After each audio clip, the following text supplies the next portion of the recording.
Greetings, my dear viewer. This is a channel about marital infidelity and about the consequences if one spouse starts to cheat on the other. If you, as well as I do, support true family values and condemn cheating, then subscribe to the channel and give this video a like. Let's get started. Eleanor burst through her parents' front door, her face pale and streaked with tears. Her mother, Penelope Strickland, immediately sensed something was gravely wrong. "Eleanor, honey, what happened?" she asked, pulling her daughter into a tight embrace. Eleanor collapsed into her mother's arms, her sobs shaking her entire body. Between broken cries, she managed to choke out, "Zachary, he's gone." Penelope cradled her daughter, gently stroking her hair, trying to calm her enough to speak. Eleanor pulled back just slightly, her trembling hands thrusting an envelope toward her father, Anthony Strickland. "He sent this to me at work," she managed to say through ragged breaths. Anthony took the envelope cautiously, his expression unreadable, and before opening it, he asked in a measured tone, "Where's Benjamin? Is he with Zachary?" Sniffling, Eleanor nodded weakly. "Yes, Zachary dropped Kevin off here earlier, said he needed to run errands with Benjamin." She wiped her eyes with the back of her hand, her voice faltering as she added, "And then I got this, divorce papers, at my office." Anthony sank into his armchair, his gaze shifting between his wife and daughter, who clung to each other on the couch like two survivors on a lifeboat. While Penelope whispered soothing words, Anthony unfolded the divorce papers with deliberate care. His face darkened as he read. "No warning, no discussion. He served her at work," he muttered, anger simmering beneath his calm exterior. He scanned the document again and then turned his attention to Eleanor. "He's accusing you of infidelity. Is there any truth to it?" Eleanor's face crumpled. "No, I've never cheated on him. He's convinced I'm having an affair with someone at work, but it's not true. I love him," she sobbed, her voice breaking into a heartbreaking cry. Anthony's lips pressed into a tight line. He didn't believe for a moment that the accusation was legitimate. "This reeks of a setup," he thought grimly. Out loud, he asked, "Did he ever say what made him suspicious? Why would he think you were unfaithful?" Eleanor's frustration bubbled over. "I don't know. Maybe it's because I hugged a coworker after we closed a big sale," she said bitterly. Then, hesitating, she added in a quieter voice, "There was one incident. After a work party, I was drunk, and a colleague kissed me. I stopped him the second I realized what was happening, and nothing else happened. I swear." Anthony's frown deepened as he turned the page. "He's asking for joint custody of Benjamin but wants no involvement with Kevin," he said, his tone laced with disbelief. "In fact, he's requesting that Kevin's last name be changed and his name removed from the birth certificate. Do you know why?" The room fell silent. Penelope and Eleanor exchanged a horrified glance before Eleanor crumpled into her mother's arms, sobbing anew. Anthony's voice broke through the noise, steady and commanding. "Eleanor, look at me." Reluctantly, Eleanor lifted her tear-streaked face to meet her father's piercing gaze. Penelope watched uneasily as Anthony's tone grew heavier. "He claims Kevin isn't his child. There is a DNA test here that shows there is less than a 1% chance that Zachary is the father. Is that true?" Eleanor let out a strangled cry, burying her face against her mother's shoulder. Penelope shot her husband a sharp glare. "You're not helping," she snapped. Anthony didn't back down. "Did you know about this?" he asked Penelope, his voice cold. "Did Eleanor tell you?" Penelope hesitated, weighing the implications of her answer. Finally, she replied, "No. This is news to me, too. Eleanor's just as blindsided as we are." Anthony didn't look convinced. "Hand over your phones," he demanded. "Both of you." Penelope bristled. "What? No! You're not going to violate our privacy like that." Anthony's gaze hardened. "If there's nothing to hide, you won't mind. Either you unlock them, or I'm filing for divorce tomorrow." Penelope's voice turned venomous. "I've never given you a reason to distrust me, Anthony. You're not getting our phones, and we're not getting divorced." His tone was steel. "I've ignored too many lies over the years, but no more. Watching my daughter let another man raise her child has changed everything. Phones, now, or this ends here." Penelope snapped, her composure shattering. "To hell with you! I'll take everything you have and leave you with nothing." Anthony stood, tossing the papers onto the coffee table. His voice was low, tinged with disappointment. "Do what you feel you need to," he said before walking into the kitchen, leaving the family fractured in his wake. Just minutes later, he reappeared, a plastic Ziploc bag in hand. Flipping the bag inside out and slipping it over his hand like a makeshift glove, he meticulously gathered the cluster of used napkins scattered in front of Eleanor. Once the task was complete, he turned the bag right side out and sealed it with a sharp, deliberate motion, pinching the zipper tightly between his fingers. Penelope's voice shattered the silence, a piercing cry of outrage. "What do you think you're doing?" she snapped, her hand trembling as she pointed accusingly at the bag. Her entire body seemed to vibrate with anger, a fury Anthony had never directly faced in almost 30 years of marriage. It struck him that he might not truly know the woman he'd shared his life with. "I'm going to contact Zachary and ask him about the DNA testing service he used," Anthony replied evenly, his tone calm but firm. "He found out Kevin wasn't his son. I need to know if Eleanor is mine, or if you've been lying to me for nearly 3 decades. Penelope let out a guttural scream and lunged at him, her nails clawing toward his face with unrestrained fury. The sensation of losing one's breath is indescribable unless you've lived it. The panicked, suffocating fight to inhale again. Instinct kicked in for Anthony.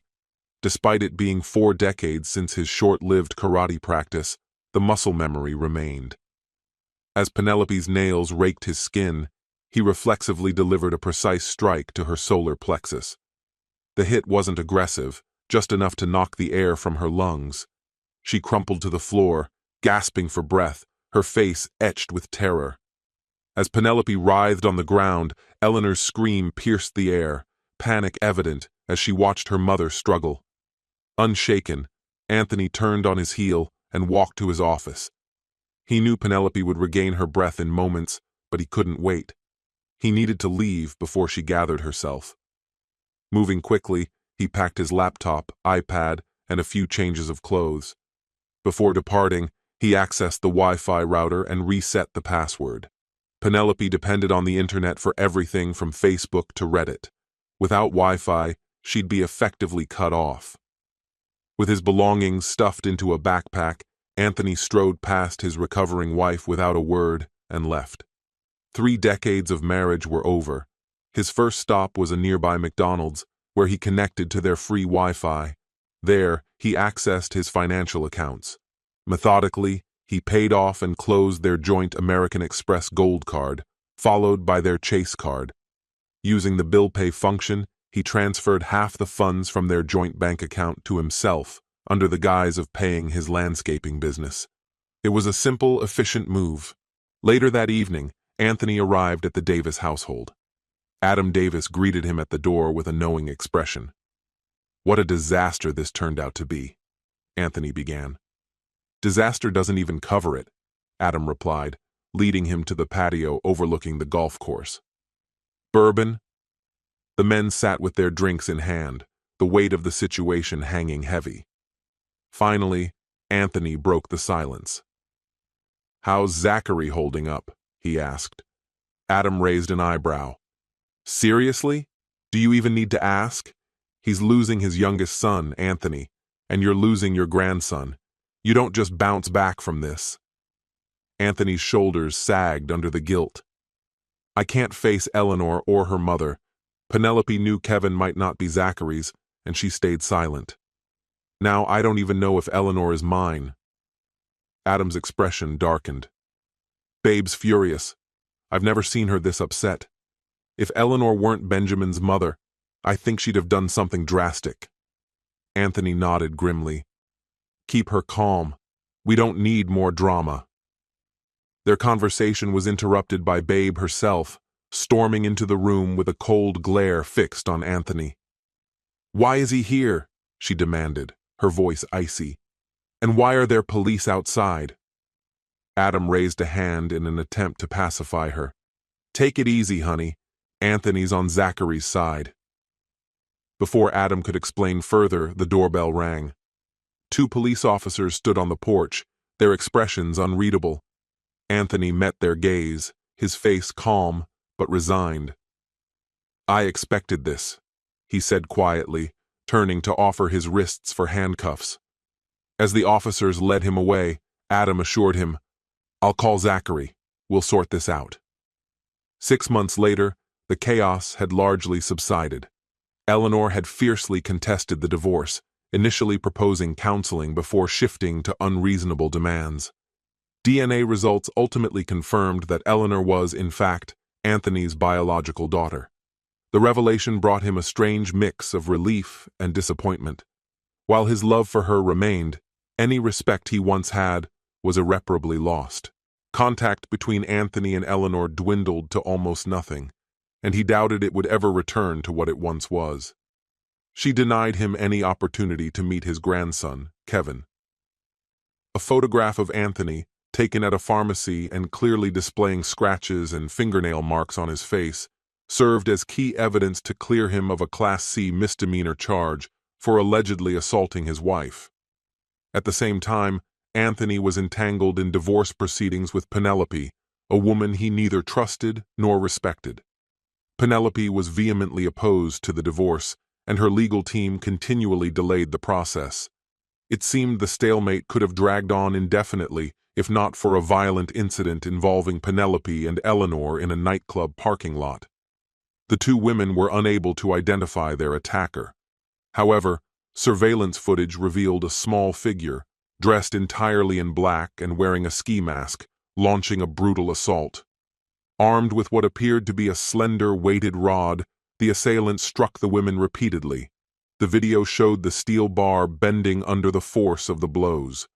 Despite sustaining severe injuries, including broken bones and several lost teeth, both women survived without lasting physical damage. From their hospital beds, they confessed they had no idea who might have targeted them, though they speculated that Eleanor's husband, Zachary Davis, could have had a motive. However, Zachary's towering 6'3" height ruled him out as the perpetrator, leaving investigators without any credible leads. The attack profoundly altered Penelope and Eleanor's lives. Their social outings ceased entirely, replaced by a life of anxious confinement at home, where they often quarreled. Over time, they gave up contesting the divorce. Custody arrangements for Benjamin were finalized with a shared 50-50 split, naming Zachary as the primary custodial parent. Neither Penelope nor Zachary received child or spousal support as part of the agreement. New revelations emerged during the court proceedings. DNA tests, ordered by the court, proved that Andrew Hebert was Kevin's biological father, leading to Zachary's name being removed from Kevin's birth certificate. As a result, Andrew was mandated to pay child support to Eleanor. The consequences for Andrew were severe. His wife filed for divorce, leaving him financially responsible for their 3 children, as well as obligated to pay spousal support. Since Andrew had insisted his wife remain a homemaker since the birth of their first child, the financial strain plunged him into poverty, a condition he was unlikely to overcome. Meanwhile, Zachary found stability through the unwavering support of his parents. Despite the turmoil caused by his wife's infidelity, he retained his position at Anthony's landscaping business, where he continued to invest in its growth. Benjamin thrived in this environment, though his visits to his mother's home became a source of emotional difficulty. During these visits, his mother alternated between expressing anger toward Zachary and tearfully lamenting her separation from him. At the same time, his grandmother's animosity toward Anthony remained undiminished. Penelope's bitterness deepened as Anthony's charm and popularity among the single women at their country club became evident. Despite the upheaval, Anthony's parents, Adam and Babe, stood firmly by their son and grandson. Babe, undeterred by the challenges in her family, remained a formidable presence. Even with missing clubs from her set, she secured her 5th consecutive victory in the Women's Golf Championship, reinforcing her indomitable spirit. My friend, and this is the end of the story. If you liked this story, then put your royal like and subscribe to the channel. May the force be with you.